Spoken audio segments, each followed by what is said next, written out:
So first run on the Orange Crush for the season was last Saturday night. Well, check this out. I had to rob some lead off of Rachel's Camaro to get that thing scaled up and going. And now I'm trying to put her back in the seat this Friday night. I think we're trying to go to Poplar Bluff this Friday night, Poplar Bluff, Missouri. It's another track about 2 hours away that we really like and everything. Trying to make it there. I think it's a good one for Rachel to start out on, but I don't have enough lead. So in comes American Recycling. This is some buddies of mine that race. Nico Wright and his dad, Nick, texted him this morning. I said, hey, have you got any lead? He said, let me check. He got back with me. He's like, yeah, I got some lead. And I'm like, man, I need lead. I need to cast some lead. My partners hooked me up 200 pounds of lead in the rough there. This video here, I just want to show y'all I make lead bricks in 25 pound and 40 pound blocks. Show you real quick how I do that. Safety is #1 priority right here. I'm going to show you how I do it, but you have to take your safety into consideration right here. This is nothing to be trifled with, y'all. Careful, careful, careful. All right, that said, let's get to it. Here's how I do this. I got one of these good old turkey fryers right here. I think this is one that would come from Bass Pro Shops. It's pretty old. I've been using it for years, but it's what I use. Works just fine. All right, so that's good. And show y'all. Okay, so check this out. So this is my smelting pot right here, and this is steel. This is not cast iron. Some people will use a cast iron pot or something. Just make sure whatever you use, make sure that you never use it for any type of food again, all right? Because lead contamination is no joke. But this was one of these real inexpensive steel woks from, I got it at Walmart, and then I just kind of bent it in, and then I just welded me a handle onto it. I don't grab this with my hand. The whole thing gets hot. I'll clamp onto it. You'll see that. But this is what I use. I liked it because it had a round belly bottom here, so I felt like that I could heat up and melt lead down faster with this than I could a flat bottom piece of cast iron. Anyway, and then too, the only weight I've got is just the actual lead itself instead of also having a real heavy piece of cast iron or something I'm trying to pick up. So this is what I went with. This is what I've been using for several years now, and was able to bend it. Kind of made me a little dipper. I just kind of folded it up, you know, like a teardrop, and it works pretty good. So anyway, get this thing fired up and going. It's going to take a while.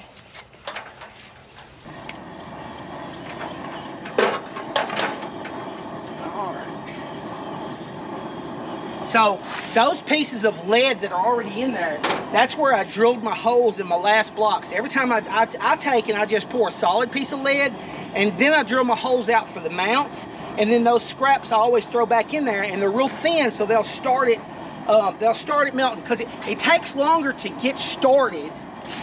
My glasses on. It takes longer to get started than any other part of it. Once you get it melted down and get a pool going, you can melt more pretty quick. Make sure your lead is dry. You cannot have water anywhere. That is super, super dangerous if you have got water anywhere. So anyway,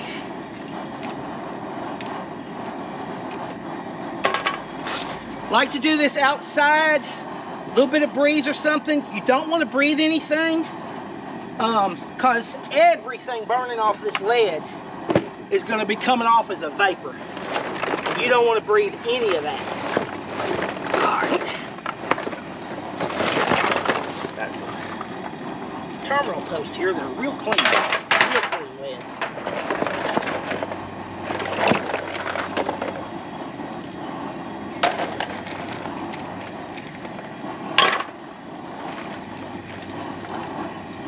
I'm gonna try to get 40 pounds. So for me to do 40 in this, it has to be pretty full.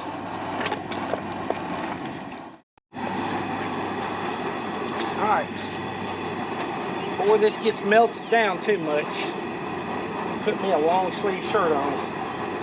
If it's anything, if it's any water in there, the real problem is like something like water, it can pop.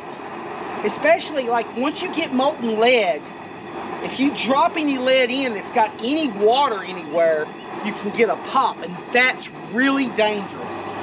It's got to be super careful with lead because of that.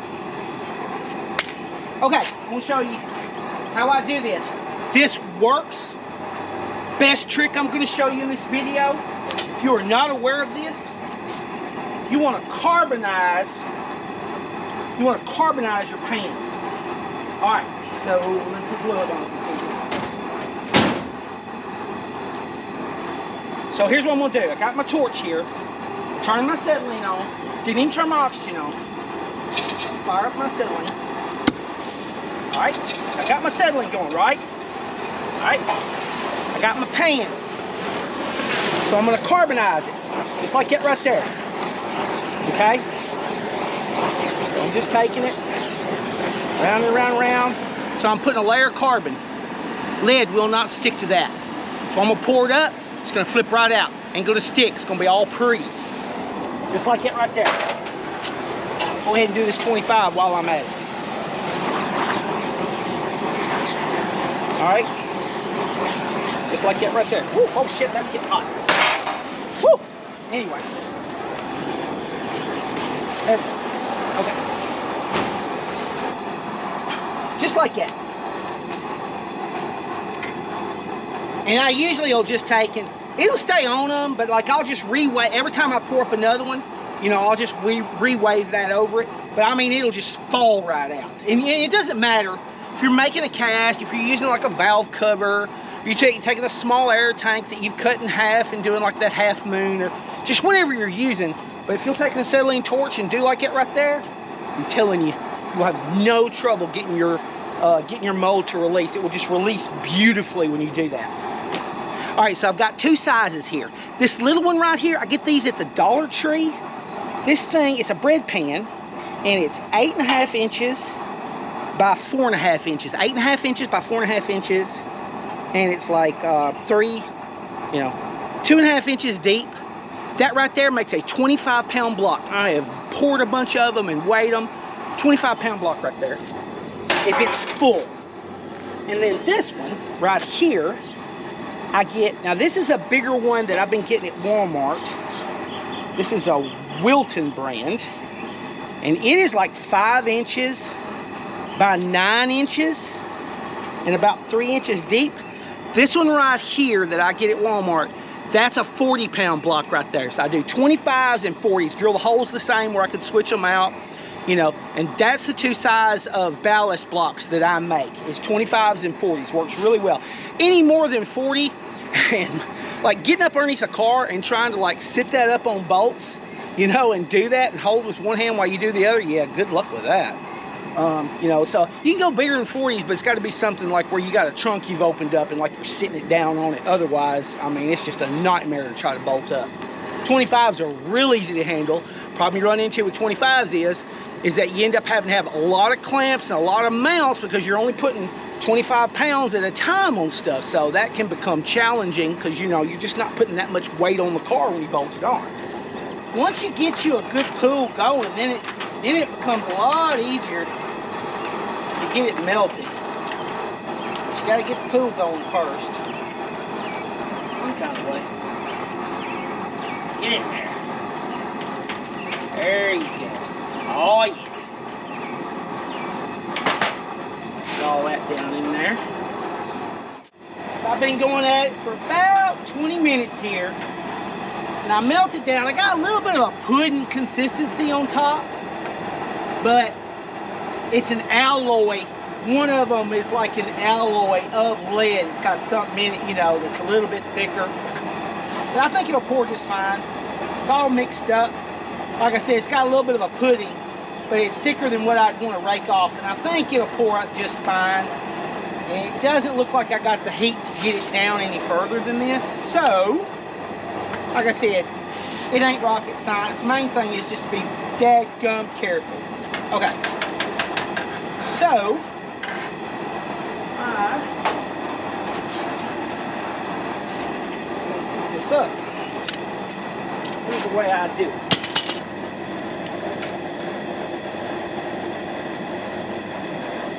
Them handles will be super hot. Lock one on there. Grab that. Get it darn good death grip, because it's going to weigh, you know, probably 50 pounds at least, right? And legs back. Oh yeah, there we go. Yeah, that pudding's kind of staying on top. That's okay, I'll get it. Yeah. All right. Down right there.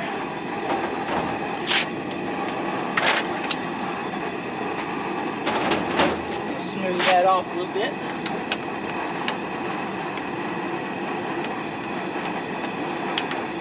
I don't know what that alloy is. Anybody know what kind of an alloy would make it do like that? I don't know. I run into stuff like that. Because I'm just using recycled lead, not clean lead. But hey, cost. You smelt it yourself. There we go. So I know that when I'm flush to that top, up there, that's 40 pounds. So that's my target right there like that. Nice and smooth. Guess I need me a little metal spatula. If it was clean lead, it would just lay out perfect all by itself, but it don't matter. Once I get it good and hot, I'm gonna go ahead and do all I can do while it's hot, you know? Be careful of that smoke, don't breathe that in.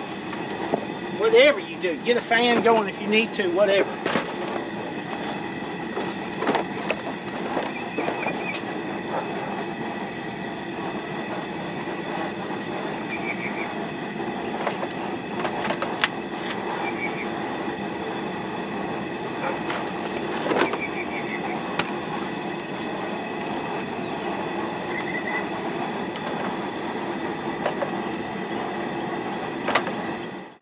It was a bunch of dirt. I think that was lead for sewers and stuff. Some of that I melted and had a lot of dirt on it. And of course that dirt all just is like slag, so it's all got to go. So I just used a piece of wire wrapped up like this. But I've made little pitchforks to do this with, and I'll tear them up or lose them. Just whenever I do it, I'll just roll up a piece of wire, and that works. Anything like this will work. Okay, we're just about, like I said, I really don't freak out about getting it perfectly clean, because it's not like I'm doing fishing weights or anything. To me, it's just got to be clean enough so that it's not brittle, you know, it's a solid block. But beyond that, like that one there, you know, that's fine. So I don't really freak out about getting the slag perfectly out of it. To me, it just don't matter. I may not have 25 pounds by the time I get done raking all this out. That's good enough. Let's pour it.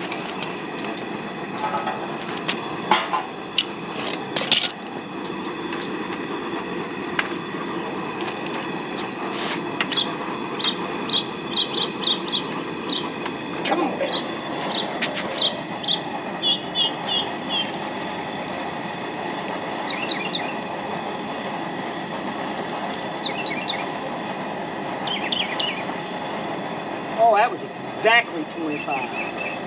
I mean, exactly. Okay.